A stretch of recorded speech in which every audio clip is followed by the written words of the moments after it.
The Mendon-Honeoye Falls-Lima Sentinel welcomes you to this edition of the Mayor's and Supervisors Weekly Update, brought to you by... Each week, our community makes history. Each week, you make history. And each week, there's only one source to turn to for the first take on history. You know what that is?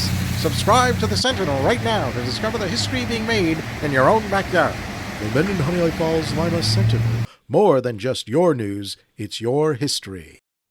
Welcome, everyone, to this week's edition of the Mayors and Supervisors Update. I'm Chris Carosa, publisher of the Mendon-Honeoye Falls-Lima Sentinel, and each week we bring you the goings-on in the towns and villages that we cover. This week, we'll be starting with Rick Mill. Rick, what's going on in Honeoye Falls? Well, Chris, it's great to be here as always. I want to thank you for the opportunity. So we'll start out with just a quick point from the County of Monroe.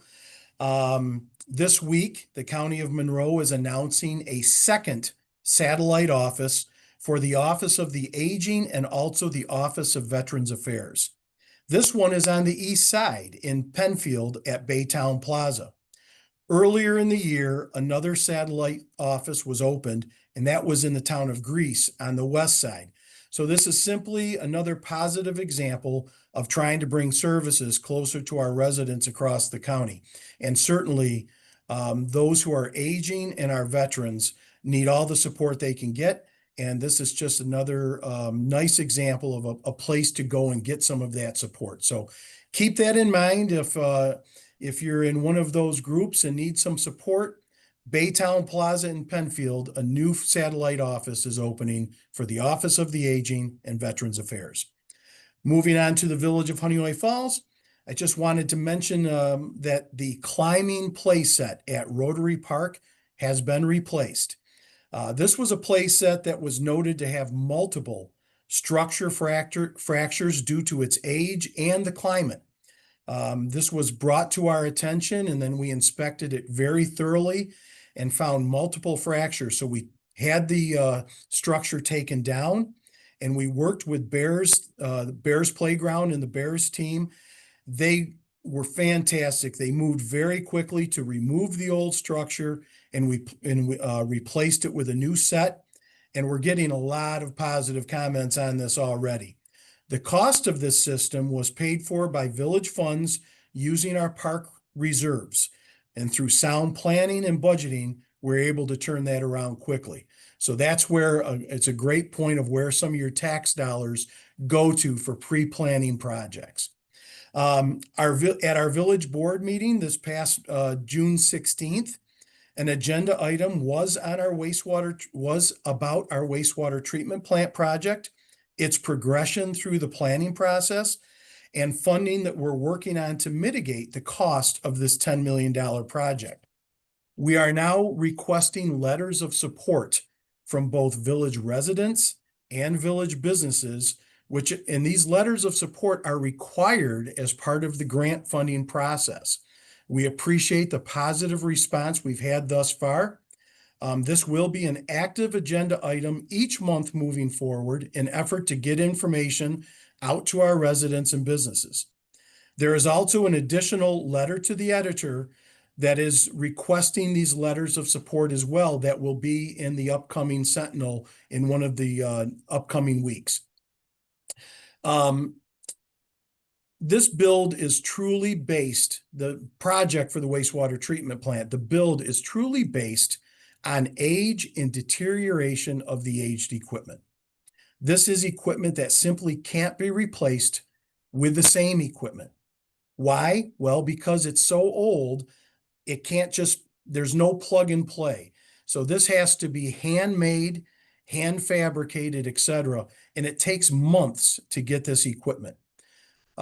With all the development we have going on, in addition to maintaining the facility for our current residents and businesses, it needs to be replaced. So we're taking this into consideration. We're taking into consideration future needs, future development, as well as current development. So it's a really very important project.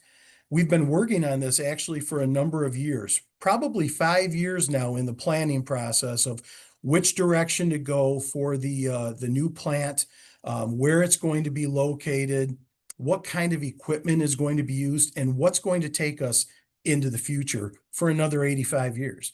So we would appreciate letters of support. You'll find that information in the Sentinel and on our village Facebook page, as well as our village website. And we're starting to receive those letters now. Our grant request is going in and has to be in by July 31st at 4 p.m. So we're really looking to get those letters in the next 2 to 3 weeks at the very latest. So anyone that can support this, and if you have any questions, contact me at Village Hall. But it's a huge project for the village, one of the most important projects we've had working in quite a number of years. So any support would be appreciated. And with that, Chris, that's what I have for this week, and I appreciate the opportunity. Okay, thanks, Rick. Over to you, Mike. What's going on in Lima? Hi, Chris. Thanks for hosting us again. Well, Independence Day is upon us, so happy Independence Day to all. Our celebration in Lima is actually on July 4th at Mark Tubbs Park. VFW Post 26 will be once again selling soft drinks and hot dogs, in addition to several food trucks that'll be there, along with kids' games, a live demonstration by the Regiment 282 group of the online gaming that they're using to connect veterans with each other. The fireworks display will commence at dark. Bring your lawn chairs and your family and come on out to the park and enjoy. The Water District 5 vote is set for July 15th, 6 a.m. to 9 p.m. here at the Lima Town Hall. Only property owners in the proposed district can vote. The official town mailings have been sent. The Sentinel advertising has been done. We will be having a special town board meeting on the 17th of July to discuss the voting results and any next steps if they're needed. The voting frequently asked questions can also be found, in addition to the mailings, on the Lima town website, lima-ny.org, or you can call me here at the town hall, 585-582-1130. The Battle of the Crossroads Civil War reenactment is set for Mark Tubbs Park, July 19th and 20th. Living history. The reenactors come in, they make camp, they cook their food over open fires. There will be some vendors and such out there also.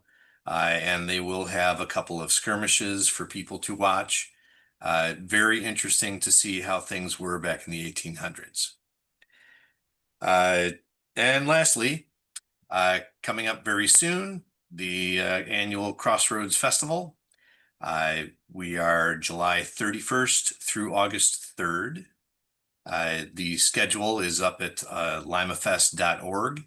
If you'd like to sponsor, it's all online, and just you can click and figure out what it is that you would like. Otherwise, the schedule is up there, and we will be having all free music, 25 free bands, children's activities, face painting, pony rides, petting zoo, all kinds of things to do. So hope to see you here at the Crossroads Festival. And again, happy 4th. Thanks, Chris. All right. Thanks, Mike.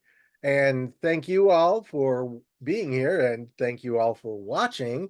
Remember, this show airs every Sunday at 1 p.m. on our Facebook page and our YouTube channel. If you like the page and subscribe to the channel, those platforms will notify you when the broadcast begins. Otherwise, you can read the transcript in next week's paper. That's all for now. We'll see you all next week. Bye-bye for now.